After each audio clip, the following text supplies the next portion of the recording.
Харин боловсролын сайд Наранбаяр багш нарын үндсэн цалинг өмнөх төвшнөөс 70% хүргэн жигд 742 мянган төгрөгөөр нэмсэн гэж тайлбарласаар байна.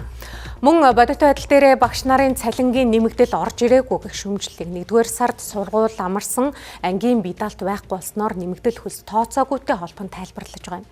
Мөн Хүсгэл аймгийн Рэнчинлүмб болон зарим сумын сургуулиуд хүнд нөхцөлд хичээллэж байгаа асуудлыг шийдвэрлэхийн тулд дуусгаагүй барилгыг бүрэн ашиглалтанд оруулах төр хувийн эмчлийн түншлэлийг өргөжүүлэх талаар хэлэлцэж эхэлжээ.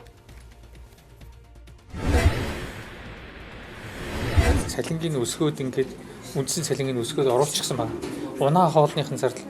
Хоолныхын зардал гэж өгдөг нь бол тэр нөх болгоор гэдэг хэсэг тэр хоол нь бол сарын 107 мянган төгрөг байсан. За энийг бол 2025 оны 1-р сараас эхлээд олгож эхэлсэн боловч бас төсөв мөнгө хөрөлцөх үйлчлэгээр бол олохгүй байсан сургуулиуч их бий. Тэгэхээр бид бол энэ хоолны зардыг бол үндсэн цалинд шингээхэн зүйтэй гэж үзэж байна. За одоо унааны асуудлыг ярьж байна. Энэ 22 мянган төгрөг гэдэг сартаа. Тэгээ энэ дээр ийм зөвлөгүүдийг бол үндсэн цалинд шингээх замаар бид цаашдаа үндсэн цалинг шингээж үндсэн цалин өөрөө амьдралын баталгаа болдог ийм л хөшөөрөөрөө орох ёстой гэсэн утгаар яаж байгаа. Энэ удаагийн бас энэ боловсролын сургалтын байгууллагад ажиллаж байгаа бүхий л ажилтнууд багшаас гадна бүгд одоо энэ цалингийн өсөлтөд бол хамрагдж байгаа. Тэгш хамрагдж байгаа гэдгийг онцолж хэл. Алдаа гарсан бол тэрийгэ засан залруулж явах болно. Энэ бол одоо зарчмын асуудал.